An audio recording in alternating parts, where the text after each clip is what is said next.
Hello everyone, welcome to my channel Lifelong Learning. Front-end web development ங்கிறது developing a graphical user interface for a web page.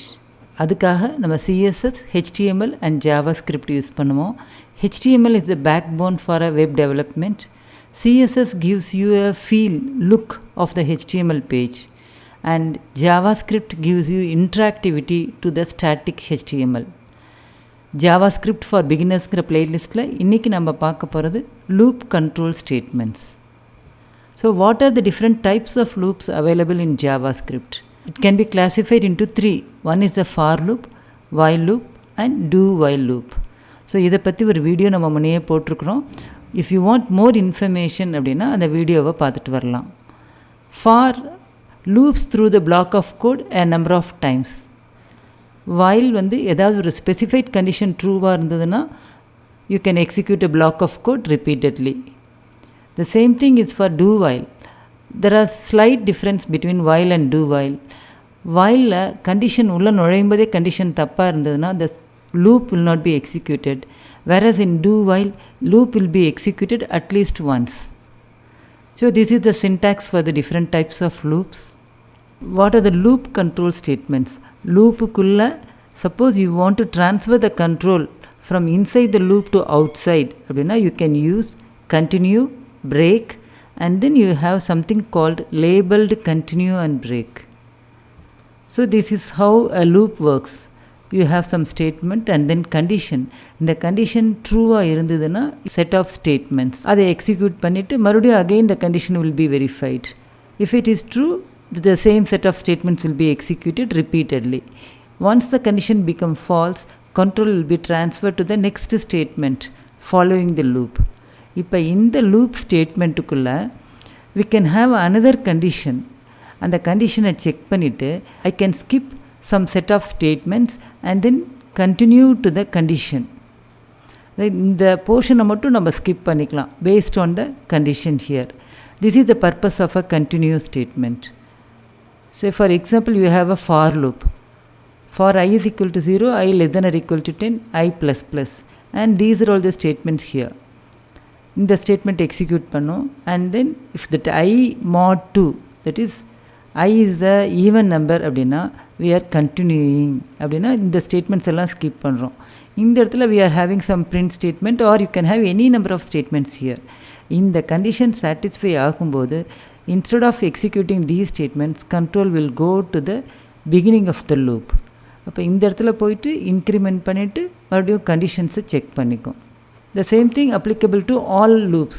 இப்போ while loopல if condition போட்டு continue கொடுத்தோம்னா இந்த condition ட்ரூவாச்சுன்னா control will be transferred to the next repetition. Similarly in do while, control will be transferred to this while condition. As I said, இங்கே continue கொடுக்கும்போது control goes back to the next repetition of the loop. Continue அப்படின்னா skips the remaining statements in the body of the loop. It can be while, for or do while. It can also be in a nested loop. It proceeds to the next iteration of the loop. In while and do while, loop condition is evaluated immediately after the continue statement is executed. இதுவே ஃபாராக இருந்ததுன்னா increment and decrement operations done and then loop condition is evaluated. இப்போ ஒரு சின்ன example பார்க்கலாம். For I is equal to 0, I less than 10, I plus plus. அதில் we have got only one statement. That is we are trying to print I with some space. இந்த மாதிரி இருக்கும்போது நம்மளுடைய output பார்த்திங்கன்னா 0லேருந்து ஆரம்பித்து 9 வரைக்கும் நம்பர்ஸ் பிரிண்ட் ஆகும். Suppose I have a if condition here. If I equal to 3 continue அப்படிங்கும்போது 0வாக இருந்ததுன்னா இந்த டாக்குமெண்ட் டாட் ரைட் ரன் ஆகும். 1ஆக இருக்கும்போதும் சரி, 2ஆக இருக்கும்போதும் சரி. when it is equal to 3 அப்படிங்கும்போது control will not execute this statement but will go to the for loop for the next iteration. அப்போ அதனுடைய அவுட்புட் எப்படி இருக்கும்னா 3ங்கிற டேட்டாவை மட்டும் ஸ்கிப் பண்ணிவிட்டு everything will be printed here. So it skips the remaining statement and continues with the next iteration in the loop. இதே பிரேக்காக இருக்குதுன்னா என்ன அப்படின்னு பார்க்கலாம். continueல will be continuing with the next iteration, whereas if you have a break statement அப்படின்னா control will be transferred out of this loop. It will go to the statement following the loop. பாருங்கள் whileல so the whole thing is while statement. இந்த இடத்துல அந்த condition true ஆச்சுன்னா break ஆகி it will exit from the loop. இதே for லூப்பாக இருந்தாலும் it will exit from the loop and will go to the next statement following the loop. It causes immediate exit from the loop. It can be while, for, do while, and it can also be used in a switch structure. So program execution continues with the first statement after the loop structure. So the common uses பார்த்தீங்கன்னா escape early from a loop. Full loop execute பண்ணுறதுக்கு பதிலாக we are escaping out of that loop. Skip the remainder of the switch structure. Break-க்கான example பார்க்கலாம். The same thing, write கொடுக்கும்போது 0 to 9 வரைக்கும் print ஆகுது. அப்போ கொடுத்த கண்டிஷனே தான் I is equal to 3 பிரேக்குன்னு கொடுத்துருக்கோம். இப்போ என்ன ஆகும்னா 3 வந்த உடனே it will just come out of that loop. அப்போ நம்மளுக்கு 0, 1, 2 மட்டும்தான் பிரிண்ட் ஆகும். So break statement ends the loop when I is equal to 3. Break statement can also be used in a ஸ்விட்ச் ஸ்டேட்மெண்ட். ஸ்விட்ச் ஸ்ட்ரக்சர் வந்து பார்த்திங்கன்னா இட்ஸ் அ டெசிஷன் மேக்கிங் தான் to execute different blocks of code based on the value of this fruit. இப்போ fruit பனானாவாக இருந்தது அப்படின்னா we want to execute this statement. If the fruit ஓட value ஆரஞ்சாக இருந்ததுன்னா I want to execute this statement. இங்கே நம்ம break கொடுக்குறது எதுக்குன்னா இந்த ஸ்டேட்மெண்ட் முடித்த உடனே control must be transferred out of the switch statement. இப்போ நம்ம பிரேக்கை மிஸ் பண்ணிட்டோம் அப்படின்னா it will continue executing all other case structures. அப்போ பனானா இஸ் குட்டுங்கிறது டெக்ஸ்ட்டில் போடுறோம் and then I am not a fan of ஆரஞ்சுங்கிறது ஓவர் ரைட் பண்ணிக்கும். ஸோ ஒவ்வொரு கேஸ்க்குமே we have to give a break. Then we have something called labelled statement. Labelled ஸ்டேட்மெண்ட்னா any statement preceded with the label name and a colon. For example label colon and then statements. இந்த statements if you have one or more statements அப்படின்னா it haves to B enclosed by a curly braces. இப்போ பாருங்கள் லிஸ்ட்டுன்னு கொடுத்துட்டு I have got 4 statements. Suppose I have only 1 for loop. லூப்புக்குள்ளே என்ன வேணால் இருக்கலாம், அதுக்கு நம்ம கர்லி பிரேசஸ் போட்டுக்கிறோம். பட் ஃபார் ஸ்டேட்மெண்ட் மட்டும்தான் இருக்குது அப்படிங்கும்போது லூப் 1 கோலன் கொடுத்துட்டு அந்த ஸ்டேட்மெண்ட் கொடுத்துருக்கோம். You can also have labelled break and continue. But if you have this labelled break and continue it has to be contained within this block. இந்த கோடுக்குள்ளே இருந்ததுனா தான் we can have labeled break and continue. We'll be seeing this labeled break and continue one after another. Labeled continue இது எங்கே அப்படின்னா we have to use only in the looping statements for, while and do while.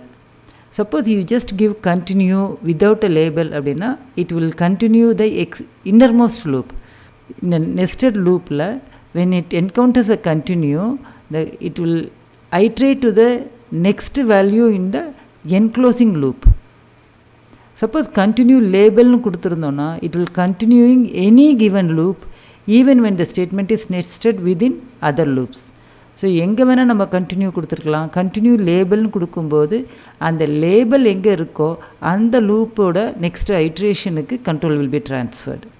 So when a continue label is encountered, execution of the statement continues to the next iteration of the loop with the given label. இப்போ ஒரு example பார்க்கலாம். we have got loop 1 and then you have only one for loop. நெஸ்டடெல்லாம் இல்லை. if I is equal to 1 அப்படின்னு கொடுத்தா continue loop 1 அப்படின்னு கொடுத்துருக்கோம். அப்போ என்னாகும், I 0வாக இருக்கும்போது this string concatenation நடக்கும் and then when I is equal to 1 அப்படிங்கும்போது இந்த ஸ்டேட்மெண்ட் skip ஆகி it will go to the next iteration. அடுத்தது I is equal to 2ன்னு வரும்போது it will be concatenated. So the output will be like this 0, 2, 3, 4. Suppose we have a nested loop structure with the labels. So loop 1 அப்படிங்கிறது ஒரு for loop I ranges from 0 to 2. Loop 2ங்கிறது another for loop j varies from 0 to 2 ஏன்னா less than 3ன்னு இருக்கிறதுனால we are printing I and j value. So the output will be like this. For each value of I 0க்கு j ranges from 0, 1, 2.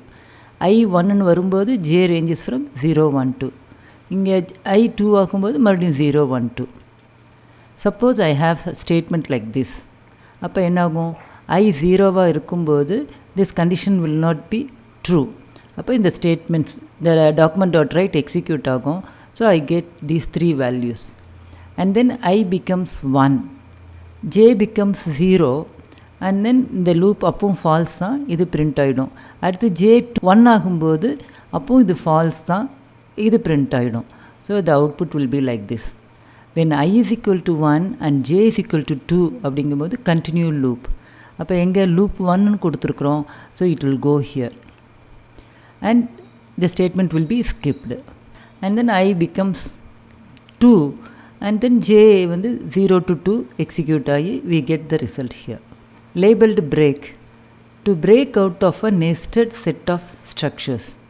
It can be executed in a loop or a switch statement. It causes immediate exit from that statement and any number of enclosing repetition statements. So எவ்வளோ enclose பண்ணியிருந்தாலும் you can give a break அப்படின்னு கொடுக்கும்போது it will just come out of the enclosing repetition statement. But when you have a labeled break அப்படின்னா அந்த label கொடுத்துருக்கிற லூப்போட அடுத்த ஸ்டேட்மெண்ட்டுக்கு வந்துடும். So program execution resumes with the first statement after the enclosing labelled statement. Continue வந்து has to be given only in the loop. ஆனால் break வந்து it can be given in any code block, not only loops. See an example. லிஸ்ட்டுன்னு கொடுத்துட்டு we have got 4 statements. text car 0, car 1, car 2, car 3. இது நாளையும் கன்கட்னேட் பண்ணுறதுக்கு நடுவில் break list labelled break need not be inside a loop. It can be in any block of code.